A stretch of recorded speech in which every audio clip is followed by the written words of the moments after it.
Jangan lupa subscribe, like, and share.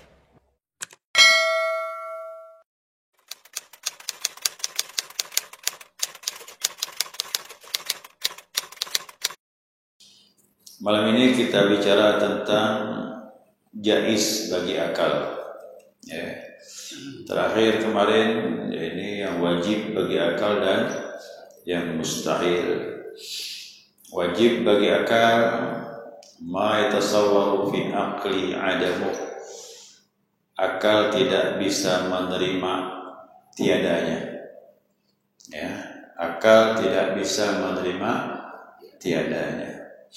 Kalau orang berkata masjid ini tidak ada, akal tidak bisa menerimanya. Itu dikatakan wajib bagi akal. Sebaliknya juga begitu. Wal mustahil ma la yatasawwaru fil aqli wujuduhu. Apa yang tidak bisa diterima pada akal adanya.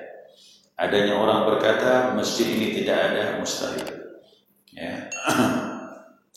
Nah, sekarang yang jaiz. Ya, yang jaiz. Apa kaidah jaiz bagi akal? Wal jaizu ma yasihhu fil aqli wujuduhu wa adamu. Jaiz bagi akal adalah ma yasihhu fil aqli wujuduhu wa adamu. Sah bagi akal. Artinya akal bisa menerima ada dan tiadanya. Ada dan tiadanya sesuatu itu akal bisa menerima. Itu namanya jaiz. Berbeda dengan yang wajib kemarin. Akal tidak bisa menerima tiadanya. Mustahil juga begitu. Akal tidak bisa menerima adanya. Nah, sekarang jaiz itu sah bagi akal ada dan tiadanya. Pun juga dibagi menjadi dua, daruri dengan nazari. Daruri pun spontanitas, tak perlu pakai dalil. Apa tuh contohnya? Akal bisa menerima ada dan tiadanya. Contohnya menerima salah satu dari keadaan jirim bergerak atau diam. Jirim itu benda. Benda itu kata ulama menurut akal kita ini bisa menerima ada dan tiadanya, bergerak ataupun diam. Benda itu dua macam saja. Kalau tak bergerak, ya diam. Akal bisa menerimanya? Bisa lah, dipandang saja begitu. Oh, ada yang bergerak. Oh, ada yang diam. Ya, paham nih? Terus ada pikirkan nih, tak perlu dalil, spontanitas. Namanya daruriyah. Ya, daruriyah. Nah, yang perlu dalam ilmu tauhid ini contoh nazari, perlu perenungan. Nah, ini yang diharapkan. Afala ta'qilun? Kenapa kau tak gunakan akalmu, kata Allah? Nah, sekarang kita gunakan akal kita. Ya, kita lihat. Menurut akal, kalau akal sudah menetapkan adanya Allah, ya, dia sebagai pencipta, tidak ada yang menciptakan Allah, dia absolut berkuasa atas kehendaknya, maka akal pun bisa menerima ada dan tiadanya. Apa itu? Yakni menyiksa orang yang berbuat taat dan memberi pahala orang yang berbuat maksiat. Ayo, ini secara hukum akal ya. Secara hukum akal. Secara syar'i tidak begitu. Secara syar'i, secara syariat, siapa berbuat taat dapat pahala dan Allah janjikan surga. Siapa yang berbuat maksiat, Allah beri dia dosa, ancamannya neraka. Itu secara syariat begitu. Tapi secara hukum akal ini, akal bisa menerima ada dan tiadanya. Apa itu? Kalau Allah menyiksa orang berbuat taat, ya, bisa atau enggak? Allah menyiksa orang yang berbuat taat, ahli ibadah, diazab sama Allah. Boleh atau tidak?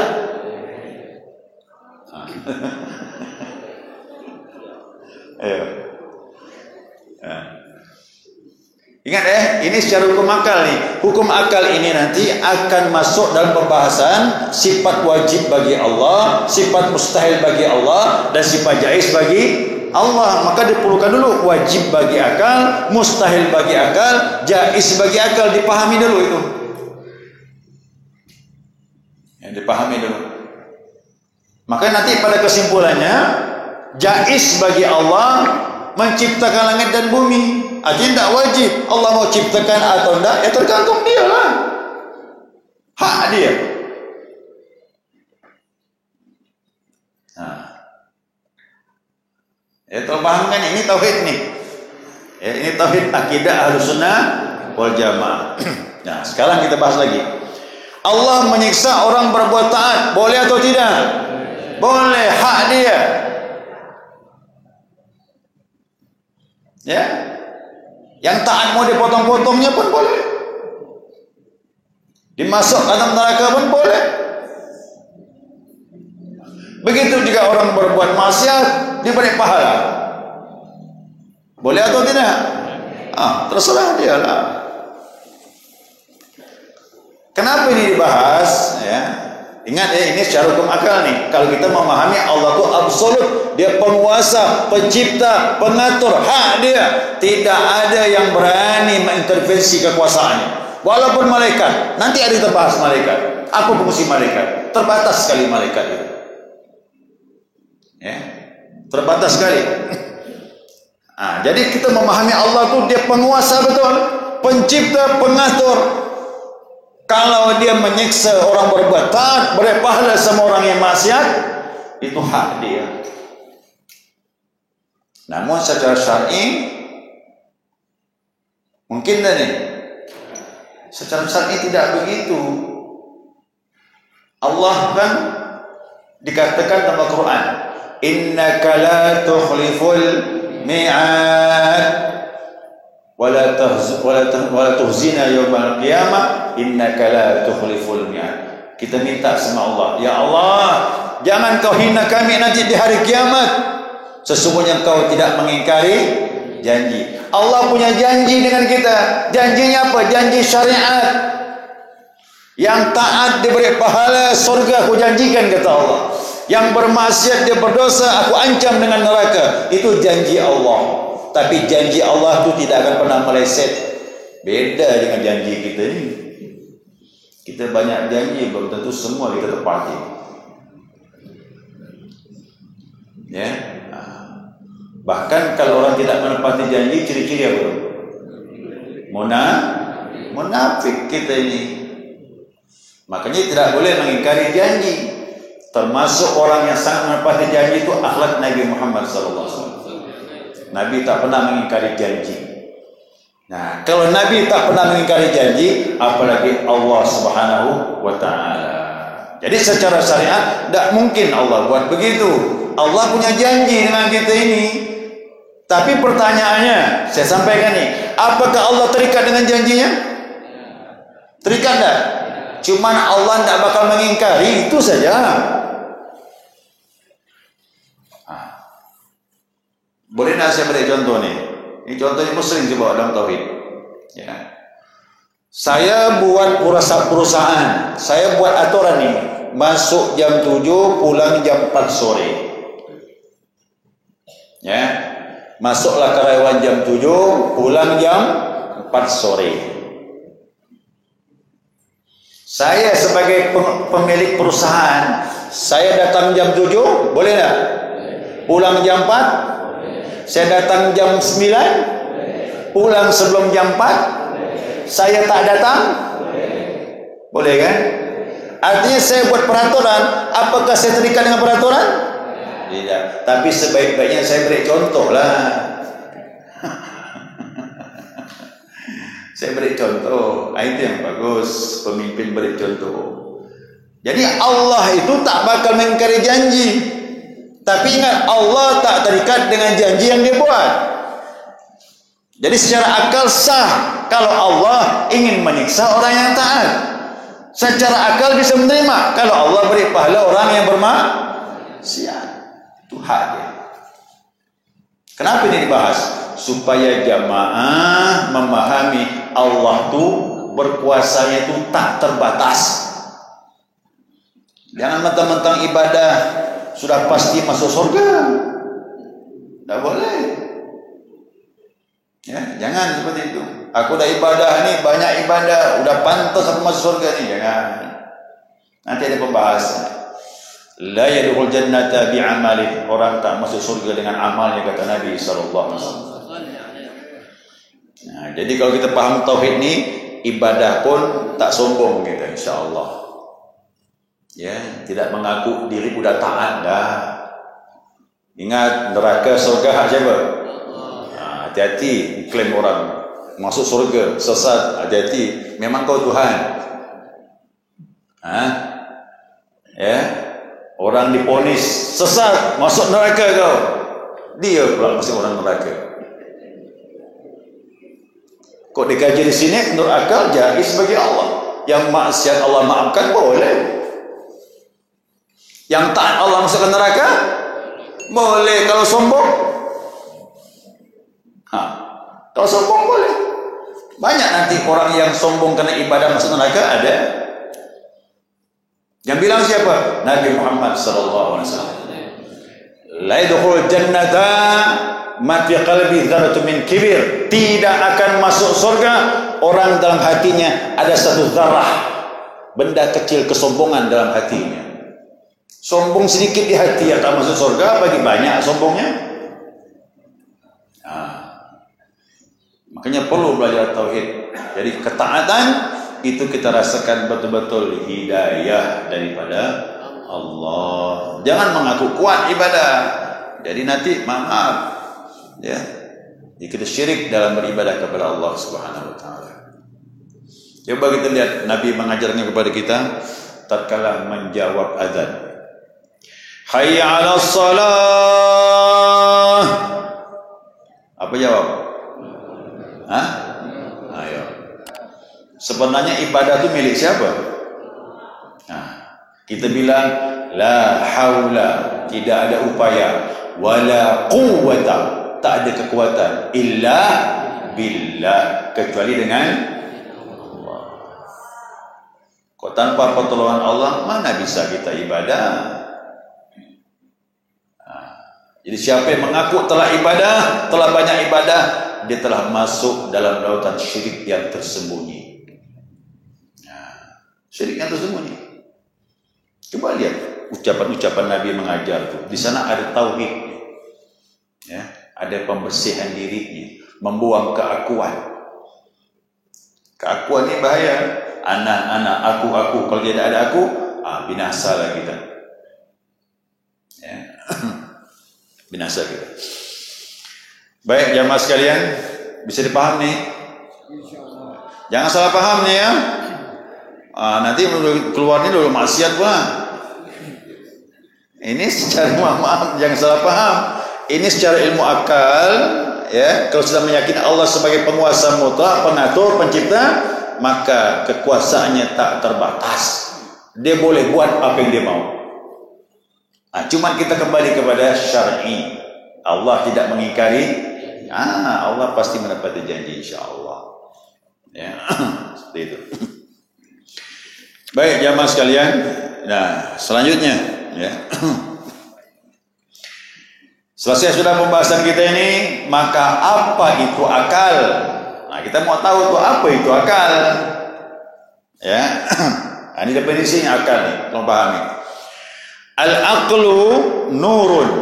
Akal itu adalah cahaya. Ini bedakan kita dengan hewan nih. Ini akal mahal. Akal adalah cahaya. Khalaqallahu ta'ala li nafsi asluhu maghruzun fi qalbi.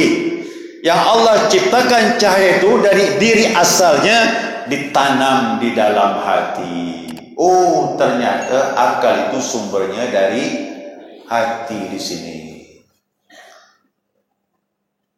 Karena baru saya pahami, ternyata akal itu sumbernya dari hati. Dasarnya mana? Al-Quran. Ya, laqad dara'na li jahannama katsiran minal jinni wal ins. Sungguh aku telah siapkan neraka Jahannam, kata Allah, akan ditempati manusia dan jin. Siapa mereka ya Allah? Lahum qulubun la yafqahuna biha. Mereka mempunyai hati tapi tak memahami. La yaqiluna biha. Berarti akal dari hati rupanya. Walahum adhanun la yasma'una biha. Mereka punya kuping tapi tak mendengar ayat-ayat Allah. Walahum a'yunun la yubsiruna biha. Mereka punya mata tapi tak melihat tanda-tanda kebesaran Allah. Kalimat pertama tu, mereka punya hati tapi tak memahami. Ternyata faham tu dalam hati. Ya, dalam hati, situlah sumber akal. Siapa yang memahami akal dari hatinya yang bersih, insya-Allah akalnya sihat, pikirannya positif semua. Tapi kalau hati tertutup, hawa nafsu yang bermain, maka akal yang bermain pun akal yang tidak sehat. Jadi hati-hati dengan akal ini mahal. Ya, kita akan ditanya oleh Allah karena akal ini. Ya. Kemudian ditanam dalam hati, walahu syu'un muttasilun fid dimag. Nah, dia mempunyai cahaya cemerlang yang naik berhubungan dengan otak. Ternyata cahayanya naik di otak. Dari otak inilah yuktasabu bihal ulumud daruriyah wan nazariyah. Didapatkan ilmu yang sifatnya spontanitas langsung, ada juga nazariyah, perlu perenungan dengan dalil. Maka di sinilah jadi disebut dengan akal, tapi ternyata sumbernya di dalam hati. Lihat tanda-tanda kebesaran Allah dengan akal.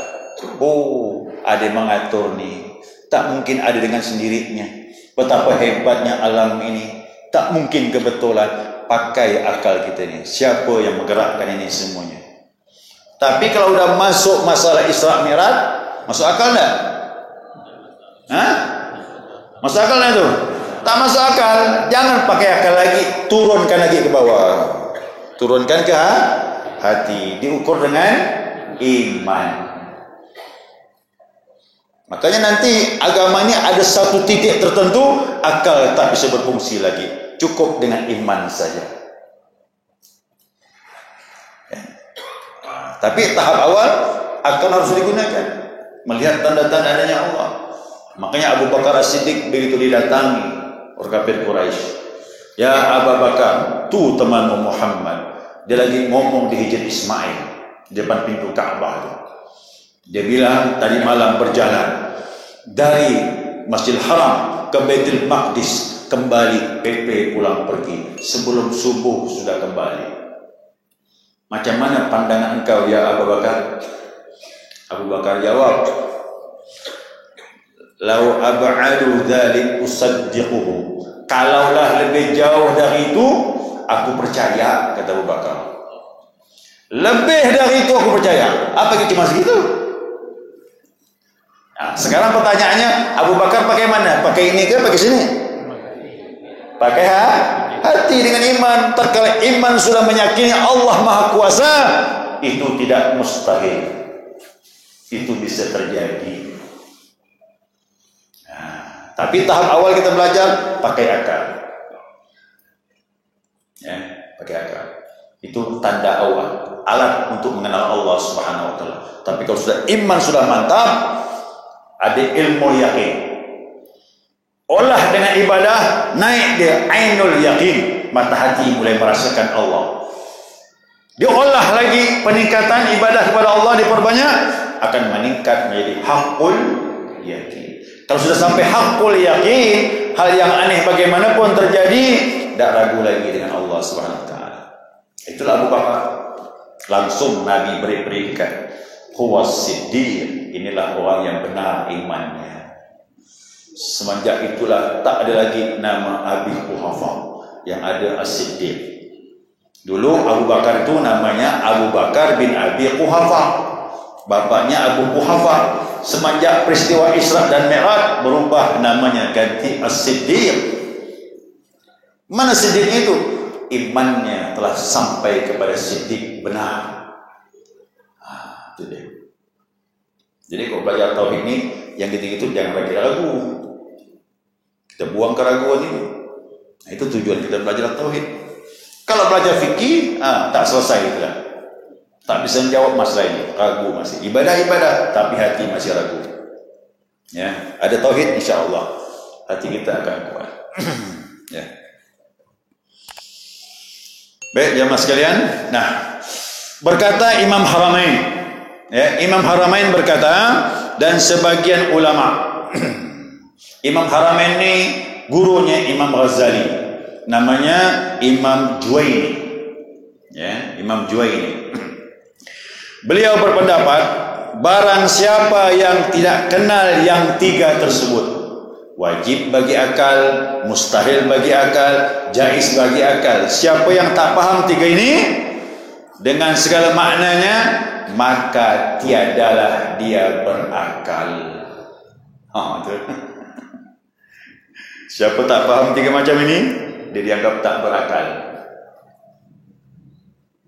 Jadi tauhid kita masih kacau lah, belum betul mengenal Allah, karena belum paham kaidah wajib, mustahil, jaiz bagi akal. Nanti ketemu sifat wajib bagi Allah, sifat mustahil bagi Allah, dan sifat jaiz bagi Allah. Nanti kita uraikan dari wujud kita bakat sampai mutakallimun.